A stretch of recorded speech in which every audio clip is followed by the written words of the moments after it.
What's good, YouTube? It's me, your boy Squid, back in another Squidio. They just announced a brand new YCS Las Vegas 3v3 for the year 2024.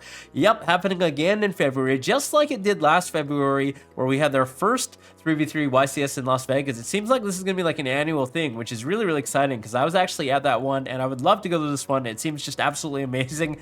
But the thing with 3v3 is obviously this means a lot of things are going to happen. You know, obviously there's a lot of drama associated with it. When everyone's trying to get on each other's teams, there's going to be a lot of players being dropped last minute, being shifted around, a lot of backstabbing, and I just love this. I absolutely like the excitement. It's the whole new tier of Yu-Gi-Oh! And best of all, you know, it's best for the audience and the hype up the actual game competitively, you know, seeing your favorite players and all the pros on stage playing 3v3, all the teams kind of pitted against each other. It's kind of a once per year thing that you can really see this happen, especially in North America. So very exciting. It is happening in February, and I think the most important thing to note about this is that there actually is going to be a brand new ban list for this, right? Because if you think about we're getting our ban list in October, then it kind of coincides in around January to February where we're getting a new ban list. So I assume that, you know, certain decks won't be at full power anymore. I'm sure they'll hit, you know, rescue ace, maybe purely in some shape, way, or form. That doesn't mean they're going to be absolutely crippled because it is the first ban list that's kind of addressing these decks.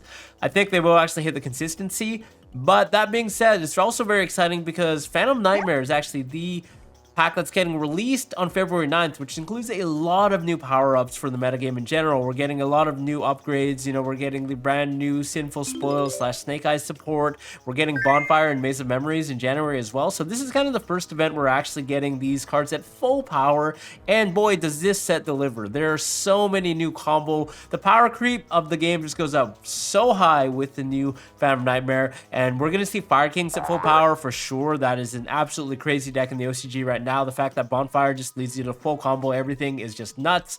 I'm personally expecting Fire King to be the deck to beat, that everyone's going to just be on, because with Phantom Nightmare, you know, we had a good snapshot of the OCG already after they got the new stuff in that set. The deck is just like insane. You know, Bonfire, just the full combo, the Snake Eyes and all that yada yada, just makes the deck really, really powerful. You're super explosive. You put up a bunch of disrupts, plus you get a lot of follow-up, and it also layers up your interruptions because you do have the new high avatar Kirin in your hand. He sort of acts like a pseudo Shavara in the Fire King deck by, you know, being able to pop during your opponent's main phase. We have the Promethean Princess as well, so we're getting a lot of new Fire Link support, and it seems like the attribute is just finally being pushed after being neglected for whoever knows how long, right? So I think Fire King will be the deck to beat, and the fact that we don't have Maxi over here, obviously that helps.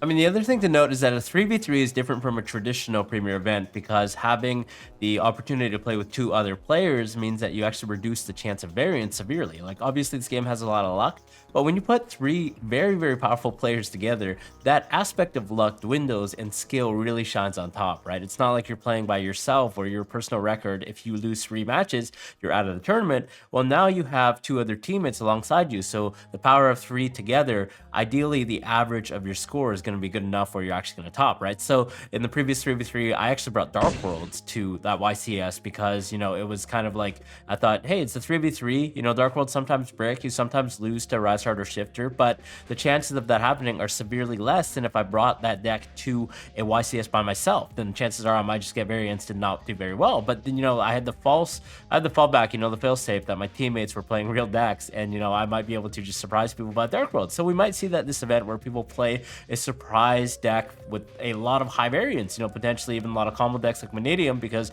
losing to Droll is not going to happen as often when you have 3 people playing the same deck or different decks for that matter. We are also going to probably see Snake Eyes being decently good at the tier 1 level. That deck is just like very, very powerful deck. We're probably also going to see, I would imagine, like some remnants of previous decks like Rescue Ace, Purely are still going to be kind of on the map. Also, Silent Forcers, a new archetype that's coming out in Phantom Nightmare that's been decently good as a control ritual-based deck in the OCG. This deck on its own, off of 1 Diviner the Herald, actually sets up a full board with 1 Omni Negate plus like 4 of the cards for follow-up.